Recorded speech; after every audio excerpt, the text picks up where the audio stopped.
Hello everyone, so welcome to my channel guys. In this video we are going to start with illustration number 6 of Partnership Accounts Unit 1 Accountancy subject for CA Foundation students. I have covered 5 illustrations for this unit in my previous videos. So let's start with the question reading first. So what does the question says? Ram and Rahim start business with capital of rupees 50,000 and rupees 30,000 on 1st Jan 2016. Rahim is entitled to a salary of 400 rupees per month. Interest is allowed on capitals and is charged on drawings at 6% per annum.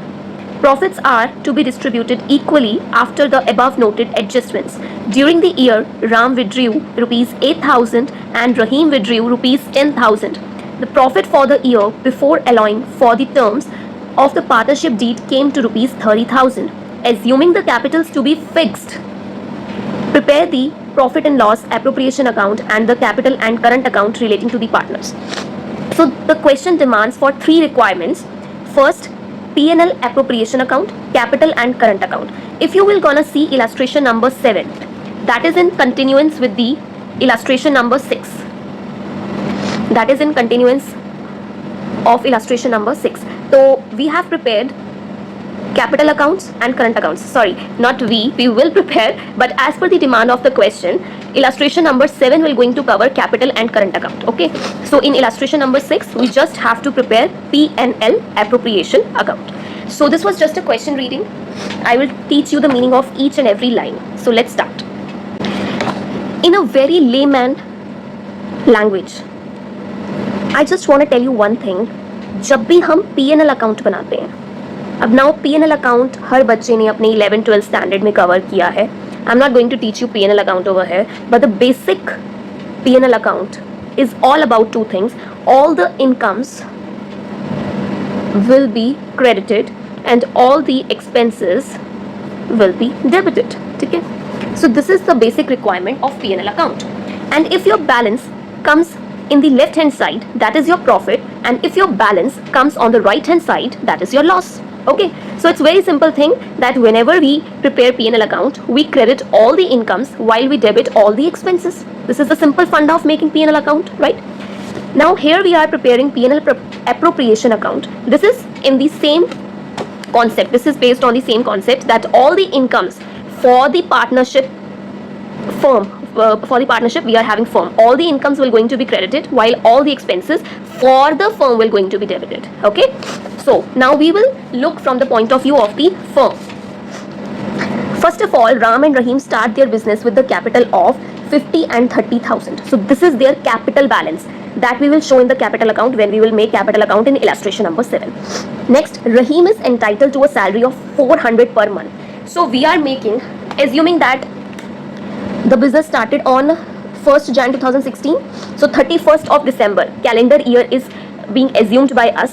And जब भी question में there will be any confusion regarding calendar or financial year, you always have to give note that it is assumed that the partnership firm is following calendar year, or it is assumed that the partnership firm is following the financial year. Okay, this is for the safer side, right? So if we will take 400 into 12, 4,800 is the salary amount for the full year. Okay, now just tell me, if anything being received by Ram or Rahim, that will be the income for Ram and Rahim, but that will going to be the expense for the firm. Now let me explain this line in Hindi also. Ram and Rahim जो है वो है partners, right? And partners ने मिलकर क्या बनाई है? firm. अब अगर firm से राम या रहीम को कुछ मिल रहा है तो वो राम रहीम की तो इनकम है, लेकिन फर्म के लिए क्या है? एक्सपेंस है. एंड वाइस वर्सा, अगर राम रहीम से फर्म को कुछ मिल रहा है तो वो फर्म की तो इनकम है, लेकिन राम रहीम के लिए क्या है? वो एक्सपेंस है. So Rahim is entitle to a salary of 400 per month. तो ये कंपनी के लिए क्या रहने वाला है? सॉरी, फर्म के लिए क्या रहने वाला है? एक्सपेंस. तो you will say to salary to Rahim, right? 4,800 rupees. Clear? Next, interest allowed on capitals and is charged on drawings at the rate 6% per annum. So let me tell you one thing कि जो 6% है वो आपका IOD drawings के लिए भी interest rate same है और कैपिटल के लिए भी. ओके, तो सबसे पहले हम इंटरेस्ट ऑन कैपिटल. अब जो कैपिटल है वो क्या है? बेसिकली वो राम रहीम की इनकम है, तो कंपनी के लिए क्या हो जाएगा? एक्सपेंस. एंड अगर मैं इंटरेस्ट ऑन ड्रॉइंग्स की बात करूं, ड्रॉइंग्स क्या होता है बेसिकली, जब पार्टनर्स अपनी कैपिटल में से कुछ अमाउंट विड्रॉ कर लेते हैं तो उन्हें उस विड्रॉल अमाउंट पे क्या करना पड़ता है, इंटरेस्ट पे करना पड़ता है फर्म को। ओके, तो ये भी आपका Ram Rahim's case, right. Now we will be calculating the interest. Just give me 2 minutes, I will teach you the whole concept in a go. So our capital balance is 50,000 for Ram, right? So we will going to take 50,000 into 6%. That comes to be 3,000. That is the interest on capital for Ram. Okay. And similarly for Rahim, the capital is 30,000. 30,000 into 6%. 1,800 will be the interest on capital for Rahim. Okay. Now comes to interest on drawings. अब कुछ बच्चे मैंने ये भी देखे हैं while checking the mock test series, मैंने देखा है कि वो कैपिटल पे लगा रहे होते 6%, ठीक है, कैपिटल पे 6% लगा लेंगे इंटरेस्ट ऑन ड्राइंग्स के लिए भी। रीजन पता है क्या है, आपको भी पता है कि ड्राइंग्स पे लगना है। जब आप जल्दी जल्दी क्वेश्चन सॉल्व करते हो ना, तो आपको ठीक है 6% दिखा, बोथ आपने सीधा लगा के आ जाते हो एक ही फिगर पे ऊपर वाली। ध्यान से पढ़ना है क्वेश्चन को। इंटरेस्ट ऑन कैपिटल, कैपिटल पे, इंटरेस्ट ऑन ड्राइंग, ड्राइंग्स पे। ड्राइंग्स आपको फर्दर दी हुई है। Ram withdrew 8,000 and Rahim withdrew 10,000। तो 8,000 का 6% is your 480 rupees. And here one more concept is there. Just write it down, 480 first of all. And next is 10,000 ka 6% is your 600. Okay. So one thing that you have to keep in your mind is months that you have to apply on interest on drawings. That I will teach you a bit later. First of all, come to this line. Profits are to be distributed equally after the above noted adjustments. इसका मतलब ये है कि जो भी हमारा यहाँ पर बैलेंसिंग फिगर बचने वाला है प्रॉफिट का, प्रॉफिट ऑफ फॉर फर्म, वो हमने राम और रहीम में 50-50% डिस्ट्रीब्यूट कर देना है। ओके, एक एक लाइन पकड़ के चलेंगे। फिर हमने विड्रॉल पढ़ा। Next, the profit for the year before allowing for the terms of partnership deed came to be 30,000। तो बेसिकली हम जो प्रॉफिट यहाँ पे लेके चलेंगे, नेट प्रॉफिट, ये देखो फर्म ने भी कुछ कमाया होगा ना, फर्म की कुछ इनकम्स रही होंगी, तो वो इनकम माइनस एक्सपेंस करके नेट प्रॉफिट आ रहा है 30,000। उसके बाद बेसिकली ये इन एडजस्टमेंट्स से पहले कह रहा है, जो भी ये हमने टर्म्स ऑफ पार्टनरशिप है ना, salary to partners, interest on drawings, interest on capital, ये पार्टनर से रिलेटेड जो भी चीजें हैं उनसे पहले का जो प्रॉफिट है फर्म का वो है 30,000। इसमें से हमने सैलरी दी, इसमें से हमने इंटरेस्ट ऑन कैपिटल दिया और इसमें हमने इंटरेस्ट ऑन ड्राइंग्स ऐड किया, तो हमारा बैलेंसिंग प्रॉफिट आ जाता है। क्लियर? सो गाइस, अब आपका एक कॉन्सेप्ट जो रह गया था यहाँ पे मंथ्स लगाने वाला, ये मैं कॉन्सेप्ट आपको इस वीडियो में समझाने नहीं वाली हूँ, बिकॉज मैंने ये कॉन्सेप्ट पूरा डिटेल में इलस्ट्रेशन नंबर 5 अगर आप मेरी प्रीवियस वीडियो को चेक करोगे तो मैंने उसमें आपको इंटरेस्ट ऑन ड्राइंग्स के केस में ये एवरेज मंथ्स का जो कॉन्सेप्ट है 5.5, इन केस फुल 12 ईयर्स है तो आपको एवरेज लेके 6/12, ठीक है, 3/12, ये किस तरीके से ये मंथ्स लगाने वाला फंडा है ऑन इंटरेस्ट ऑन ड्राइंग्स, ये मैंने ऑलरेडी समझा दिया है। लेमैन लैंग्वेज में अगर मैं बोलूँगी कि अगर आपको इस तरीके की डेट्स नहीं दे रखी हैं, जैसा कि इलस्ट्रेशन नंबर 5 में दी हुई है कि विड्रूअल की कोई 2 या 3 डेट्स नहीं है साल में, तो उस केस में आपका ऑलवेज 6/12 ही रहता है। ये आप चाहे इस चीज़ को याद ही रख लो कि इन केस अगर आपकी विड्रॉल सिर्फ एक बार हो रही है साल में, तो उस केस में आपका मंथ वाला फंडा 6 मंथ्स ही रहने वाला है, ठीक है। लेकिन अगर आपको डिटेल में समझना है कि अलग अलग डेट्स है, तो वो इलस्ट्रेशन नंबर 5 आप रेफर करोगे, ठीक है। तो ये मैंने आपको यहाँ पे लेमन लैंग्वेज का बता दिया कि फुल ईयर में हमारा 6/12 रहता है, तो बेसिकली ये हो जाएगा हमारा 240 और ये हो जाएगा हमारा 300, ठीक है। तो this was very simple illustration. हमने देखा कि फर्म का प्रॉफिट इतना है विच इज़ 30,000 एंड उसमें we are going to add interest on drawings which is income for the firm minus 4,800 salary to Rahim and minus interest on capital we will do. So we will going to get our profit to be 2940 and divide by 2, 10470 10470. Okay, तो यहाँ पे you will going to do the totals. मैंने बहुत easy way में आपको करके समझा दिया। आई डोंट थिंक सो अब इसमें कोई प्रॉब्लम होनी चाहिए। सिंपल आपने पीएनएल अकाउंट बनाना है बच्चे। जो भी फर्म की इनकम है वो आप इधर डालेंगे, जो भी एक्सपेंस है वो आप इधर डालेंगे, प्रॉफिट आपको मिल जाएगा पीएनएल अकाउंट की तरह, और बाद में लाइन है कि वो इक्वल डिस्ट्रीब्यूट कर दो आप अपने पार्टनर्स में, तो हमने इक्वल डिस्ट्रीब्यूट कर दिया। Simple, I don't think so कि इसमें कोई प्रॉब्लम होनी चाहिए। Now we will move to illustration number 7 में आपको ज़्यादा कुछ टेंशन नहीं लेना है। First of all capital account तो आप याद रख लो कैसे बनता है, और दोनों के बना के आपके अभी खत्म हो जाएंगे, कोई दिक्कत नहीं। If we will talk about Ram and we will talk about Rahim, right. अब आपने इस एंगल से सोचना है कि अगर पैसा लेकर आ रहे हैं तो क्या है, एंड कैपिटल क्रिएट हो रही है तो क्या है।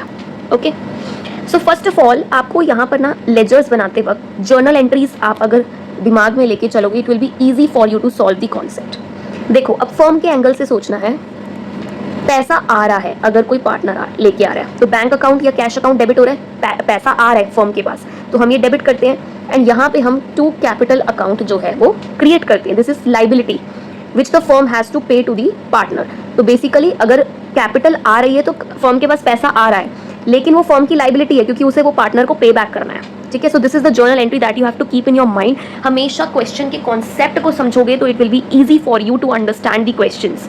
Okay, if you will just cram the things तो आपको समझ नहीं आएगा, लॉजिक पता होना चाहिए ऐसा क्यों हो रहा है, because we are future chartered accountants. हमें ये जर्नल एंट्रीज रट के नहीं आगे चलना है, कॉन्सेप्ट समझ के आगे चलना है। Okay, next, bank account debit to capital account, this is the journal entry, the concept that is behind this question. तो आपको सिंपल लेके चलना है। देखो, राम का अगर आप कैपिटल अकाउंट बना रहे हो तो पैसा आ रहा है जो वो लेकर आ रहा है, राइट?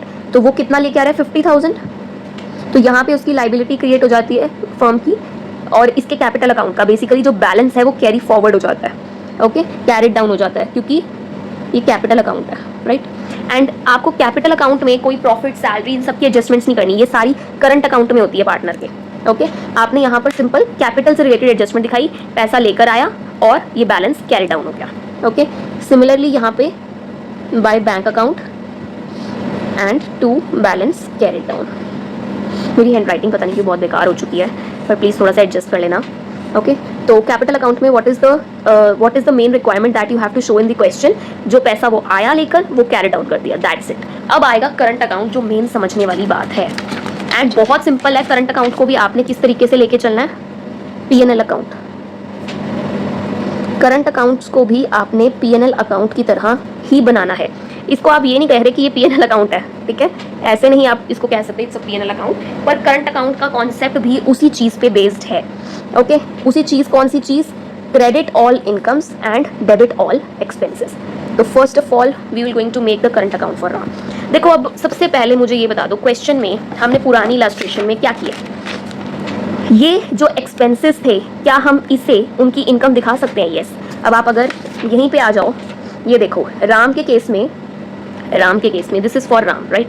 तो इसको हमने इंटरेस्ट दिया 3,000 का, यहाँ पे एक्सपेंस दिखाया था फर्म के उसमें, और यहाँ पे उसकी इनकम दिखा रहे हैं, राइट? रहीम का जो था ये हम रहीम में देखेंगे, 1800 हम इंटरेस्ट दिखाए हैं रहीम के अकाउंट में। चलो रहीम का अकाउंट बाद में करते हैं, पहले राम का अकाउंट समझ लेते हैं। एक्सपेंसेस में हमने फर्म के एक्सपेंसेस में राम के एक्सपेंस क्या दिखाए, 3,000 वो राम की इनकम है, प्रॉफिट इसको दिया वो राम की इनकम है, ठीक है। एंड इंटरेस्ट ऑन ड्रॉइंग्स ये हमें राम से रिसीव हो रहा था, तो ये राम का क्या हो गया, एक्सपेंस 240 रुपीज़। ओके, सो ये तीन चीज़ें तो आपको क्लियर हो जाती है सिंपल करंट अकाउंट में। अब इसकी जो ड्राइंग्स थी, हमने कैपिटल से रिलेटेड एडजस्टमेंट ऊपर की, ड्राइंग से रिलेटेड भी हमारी करंट अकाउंट में हो रही है, ठीक है। क्या हो रहा है बेसिकली, ये कैपिटल लेके जा रहा है, ये कैपिटल लेके जा रहा है। तो यहाँ पे जब हमने जर्नल एंट्री समझी थी, दैट वाज वो लेके आ रहा था, तो हमने ये एंट्री पास की थी। जब वो लेके जा रहा है तो कंपनी से, फर्म से पैसा जा रहा है, तो टू बैंक अकाउंट, ठीक है। तो this entry will be reversed, this entry will be reversed, ये बैंक अकाउंट यहाँ, क्लियर। तो आप कॉन्सेप्ट समझो कि वो रिवर्स हो रहा है, तो यहाँ से वो पैसा लेके जा रहा है, राइट। तो अब आपका क्या बचा basically, what is your balance, can anyone tell me. अब अगर हम इसको सॉल्व करते हैं, what is our balance, 8,000 minus 3,000 minus 10, 470, 5230 is our remaining balance this side which will be brought forward। अगर आप इसमें कंफ्यूज होते हो ना, इसको रहने दो, यहाँ पे आपका क्वेश्चन खत्म हो गया। ओके, तो आई डोंट थिंक सो अब इस इलस्ट्रेशन में भी किसी को कोई क्वेरी रहनी चाहिए। एंड अगर आप चाहते हो कि मैं हाँ बना के दिखाऊँ तो मैं बना के दिखा सकती हूँ, लेकिन मुझे लगता नहीं कि बनाने की ज़रूरत है। राम का अकाउंट, रहीम के अकाउंट को हम समझ लेते हैं एक बार रिटन प्रैक्टिस के साथ, पीछे से क्वेश्चन से समझेंगे, ठीक है। रहीम को हमने क्या दिया, सैलरी दी है 4800 की, तो इसकी जो सैलरी है 4800, इंटरेस्ट ऑन कैपिटल इसे मिला है 1800, इसे प्रॉफिट मिला है 10470, इसे आईओडी जो है वो मिला है 300। इसने ड्रॉ कितना किया है, कैश वाली एंट्री, जिसका कॉन्सेप्ट मैंने आपको समझा दिया है। इसने क्या विड्रॉ किया है, 10,000। सो अब हमारा बैलेंस कितना आना चाहिए, 4800 plus 1800 plus 10470 minus 10,000 minus 300। Is this the answer, 6770। Let's check. Yes, so this is done. 6770. Okay. So guys, this is our illustration number 6 and 7 that we have done. And concept समझ के करो. मैं तो आपको यही बताऊंगी कि अगर आप एक चीज़ समझ लेते हो अच्छे से कि ये क्या हो रहा है, अगले आपके करंट अकाउंट्स क्लियर हो जाते हैं. कैपिटल अकाउंट्स में बेसिकली आपको क्या करना है, ये एंट्री का कॉन्सेप्ट, ये कॉन्सेप्ट और ये दो कॉन्सेप्ट के बेस पे सब कुछ आपको समझ आ जाएगा. Okay, so now we will do illustration number 8. So guys, let's start with illustration number 8, the last illustration of this unit that we will be doing. So guys, इसमें आपको ध्यान रखना है. क्वेश्चन पहले हम पढ़ लेते हैं. क्वेश्चन क्या कह रहा है? क्वेश्चन कह रहा है कि भैया जी, what you have to do, A and B were partners in a firm sharing profit and losses in the ratio of 3:2. They admit C for 1/6 share in profits and guaranteed that his share of profits will not be less than 250 lakhs. Total profit for the firm for the year were 900 lakhs. Calculate the share of profits for each partner when guarantee is given by firm in first case. Second case if guarantee is given by A. Third case if guarantee is given by A and B equally. So this is very very very easy concept अगर आपको एक बार clear हो जाए. The funda that you will refer here will be same P&L apportionment account that we did in our illustration number 6. What was the funda? Net profit for the firm you will take, then you will credit all the incomes for the firm and debit all the expenses for the firm, and then you will get your profit. Here in this case you have to take the net profit for the firm which is 900 lakhs and you just need to apportion that net profit between A, B and C. This is the only thing that you have to do in this illustration. Now how you will do this? First of all, first question में what is in the first case what is the requirement of the question? Guarantee is given by firm. What the question is saying? The guarantee is given by firm. It means the firm's profit. See, इसमें जो आप basically करने वाले हो, the concept is firm का जो profit है that is 900. Firm has given guarantee. तो firm will pay to C how much? 250. How 250? Let me explain this concept as well. 900 का if you will gonna do 1/6 that is 150, but the guarantee is to pay to C is 250 lakhs. Okay, so this is the concept. इसको इतना मैं explain नहीं करना चाह रही because simple सी बात है. ये क्या कह रहा है क्वेश्चन में, 900 lakhs प्रॉफिट है, 1/6 शेयर इन प्रॉफिट्स है C का, तो 1/6 तो होता है 150. 150 तो शेयर है लेकिन गारंटी कितने की कि तुझे हम 250 तो देंगे ही, चाहे जो भी केस हो. तो उस केस में 250 ही देंगे, विच एवर इज हायर. अगर यहाँ पे 1/6 में एग्जाम्पल के तौर पे 270 आ रहा होता तो हम 270 देते या 250? 270 देते, क्योंकि उसका 1/6 शेयर ही इतना ही तो मिनिमम है कि हम 250 तो देंगे ही देंगे. ओके, सो एक छोटा सा कॉन्सेप्ट है, ये मैंने फिर भी समझा दिया. अब आपने इसको तो 250 लाख देना ही देना है. अब फर्म ने दी है गारंटी, फर्म ने दी है गारंटी, तो 900 माइनस 250 जो 650 आपका बच जाएगा उसे आपने इन्हें इसकी रेशो में बांट देना. सिंपल. ओके, ध्यान से समझ लो एक बार, दोबारा मैं क्लियर कर रही हूँ. इस क्वेश्चन में हम क्या कर रहे हैं, हमें फर्म का प्रॉफिट दिया हुआ है. क्वेश्चन कहता है इसे ए, बी और सी में बांट दो. ए और बी की रेशो क्या है? 3:2. ए और बी की रेशो क्या है? 3:2. सी एक नया पार्टनर एडमिट हुआ है 1/6 रेशो के, जिसका अपोर्शनमेंट बनता है 150 900 के साथ 1/6 करके, लेकिन उसकी गारंटी है कि 250 देंगे. गारंटी दी है फर्म ने, फर्म ने गारंटी दी है, इसीलिए हमने 900 में से फर्म ने ही गारंटी जो दी है उसी में से हमने 250 माइनस कर दिए, क्योंकि फर्म ने ही पैसा दे दिया सी को. तो फर्म के पास बचा कितना? 650 रह गया. फिर वो जो बचा उसको ए और बी की हमने रेशो में ए और बी को दे दिया. Clear? Next is second case जिसमें guarantee is given by A. अब now in this case we are having A B C, right. वहां पे हमने 3:2 जरूर लिया था, but this is the ratio that we are referring. ठीक है, 3/6, क्योंकि आपको पूरी फर्म का अगर देखा जाए तो this is the ratio that you have to take. Okay, this is the main ratio that you will refer for 3 partners. Guys, we are having 3 partners over here. First question में हमने 3:2, first case में 3:2 क्यों किया? 3:2 क्यों किया हमने? क्योंकि हमने सी को फर्म से पैसा दिलवाया, राइट. तो फर्म से पैसा दिलवा दिया, सी को हमने दे दिया, खत्म कर दिया. तो जो बचा हुआ पैसा था फर्म का वो हमने 2 लोगों में ही बांटना था, इसीलिए हमने 3:2, तो 3/5 और 2/5 की रेशो रेफर की.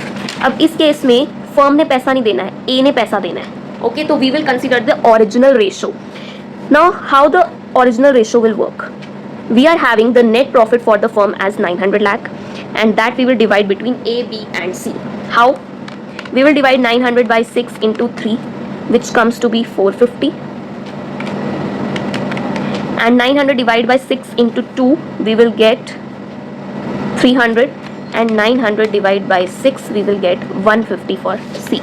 Okay, so this is the original concept जो हमने फर्स्ट केस में इसीलिए नहीं अप्लाई किया था क्योंकि फर्म ही जो है वो पैसा पे कर रही थी, तो हमने सी को देने के बाद बचे हुए को दो लोगों में बांटा, इसीलिए हमारी जो रेशो है वो डिफरेंट थी। अब अगर मैं इस कॉन्सेप्ट की बात करूं, इसमें आपका सिंपल सा फंडा है, फर्म ने पैसा देना ही नहीं है, तो फर्म ने सी को कोई गारंटी, सॉरी फर्म ने तो पैसा देना है, फर्म ने कोई गारंटी नहीं दी है, तो फर्म ने सी को कोई पैसा गारंटी वाला नहीं देना है। तो फर्म क्या करेगी, जो इनकी ओरिजिनल रेशोज है उसमें इन तीनों को प्रॉफिट अपोर्शनमेंट कर देगी।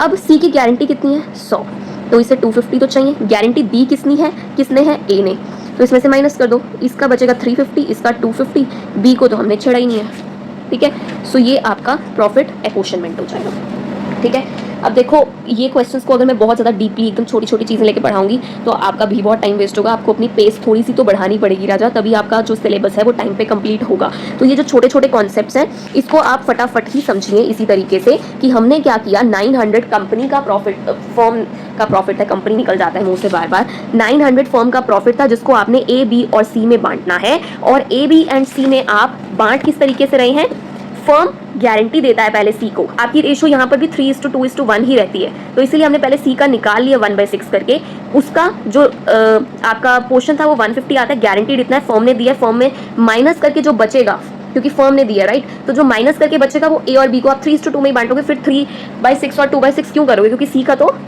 हो गया, खत्म हो गया, A:B में आप बांट के 3:2 में खत्म करोगे। सेकंड में ए के साथ है गारंटी, तो फर्म का काम क्या है, वो तो सबको जो भी रेशो है उसमें बांटेगा, 3:2:1 रेशो में बांटेगा फर्म, ओके। फिर जो भी बाद में लेना देना है वो ए और सी के बीच में है, +100 -100। अब आ जाओ आप थर्ड केस पे राजा। थर्ड केस भी क्या कहता है, अगर मैं आपको सिंपल बताऊं तो थर्ड केस भी ये कहता है A and B will give the guaranteed amount to C equally, okay. तो what you will going to do in this case, let me explain. देखो अब इसमें बी फर्म का कोई रोल है नहीं, तो फर्म क्या करेगा, ए बी और सी में कौन सी रेशो में, 3:2:1 में डिस्ट्रीब्यूट कर देगा, जो हमारा पहले आया था। अब इसमें हमें चाहिए 100, अब जो ये 100 है ये इक्वली ए और बी देंगे, तो दैट मीन्स ये 50-50 देंगे, तो इनका आंसर ये हो जाएगा। आई डोंट थिंक सो अब इसको समझाने की ज़्यादा ज़रूरत है, it's completed by my and.